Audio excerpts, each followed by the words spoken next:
An alternate title song, Mr. Kiss Kiss, Bang Bang, and call in Shirley Bassey to sing it. He's tall and he's dark, and like a shark, he looks for trouble. Quickly, producers rename a location in the film to match the new title track. Mr. Kiss Kiss, Bang Bang. Soon, some begin to worry about a title song which doesn't have the title in it. Eventually, Dionne Warwick sings the final version after it is agreed the vocals will not start until after the word Thunderball appears in the credits.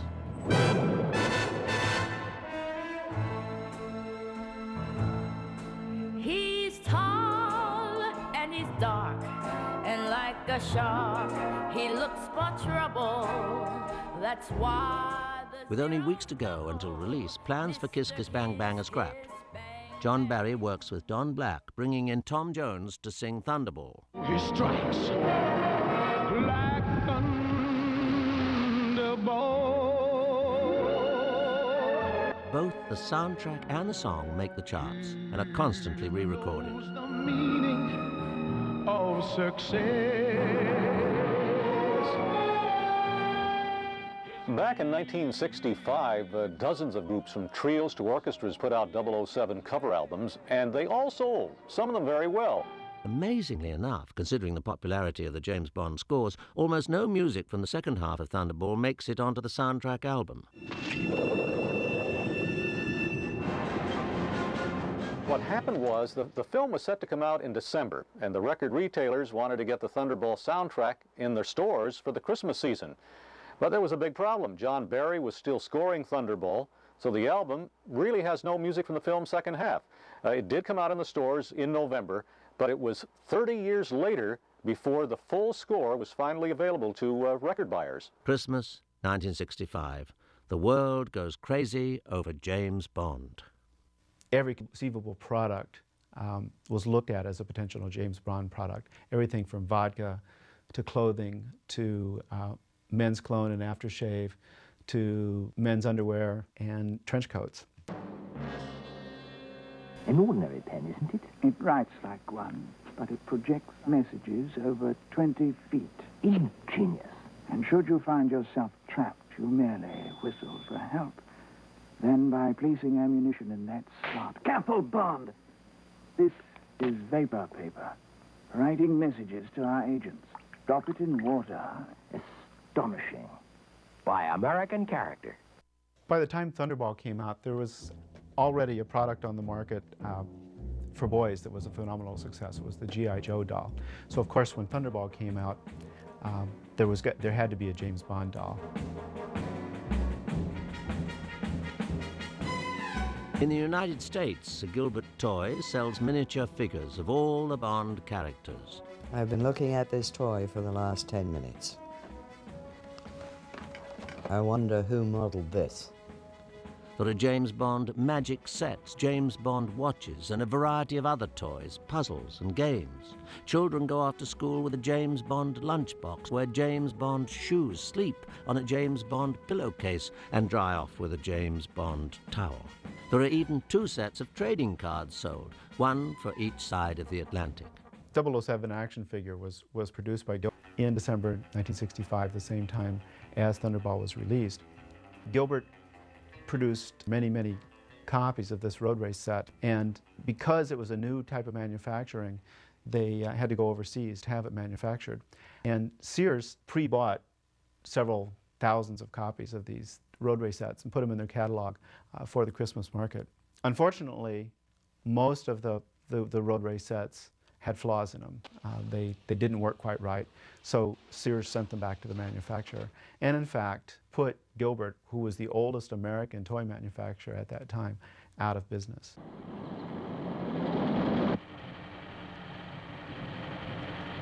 When your mother rang and told me it was your birthday today, I thought, well, what can I give old Chris?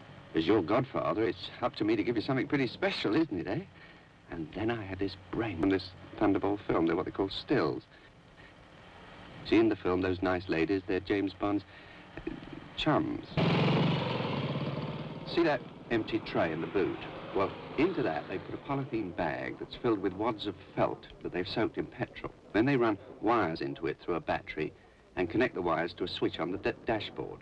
Then, the moment the driver turns that switch, a spark flashes between the wires and whoa, up it all goes. Of course, armed with this knowledge, the inevitable occurs.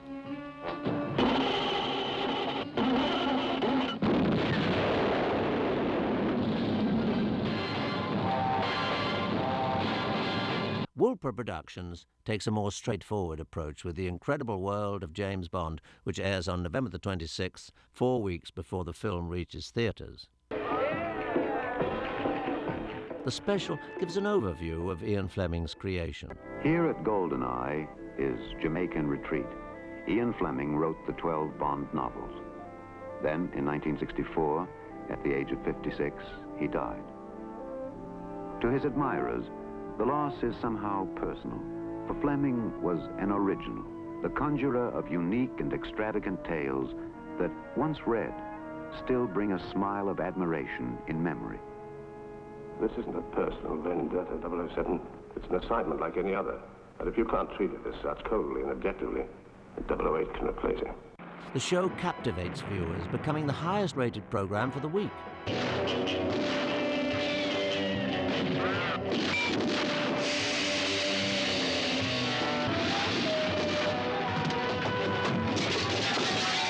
James Bond is in operation. And what an operator he is in Ian Fleming's Thunderball. For movie lovers, the Thunderball trailer plays in almost every theatre in America. In Manhattan, the Paramount Theatre builds a special booth a month before opening to show the trailer to fans who gather on the street. The film opens on December the 21st, 1965, to great reviews and record crowds. This phenomenal response only encourages the studio advertising department to be bolder with their promotional gambits. United Artists hires one of the Bell rocket pack pilots to fly in Manhattan. We had him jump off the marquee of the Paramount Theater, 1501 Broadway.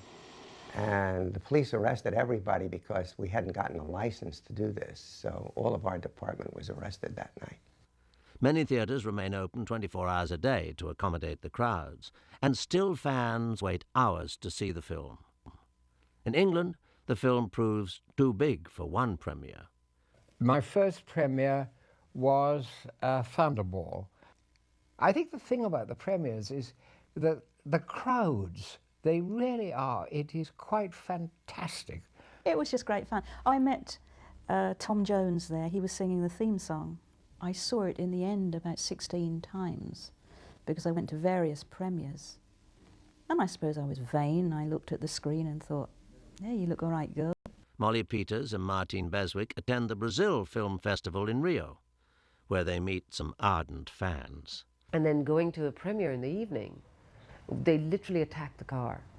I mean, and rocked the car and almost broke the windows and screaming, Bond girl, and it was like really, really scary. I mean, that was when I got, it suddenly, it dawned on me what it was all about. I mean, before I was just doing it, you know, but that scared me.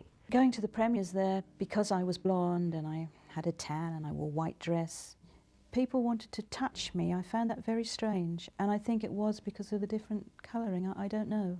Or perhaps in their eyes I'd become something unattainable to them. I don't know what it was, but I found it very difficult to cope with.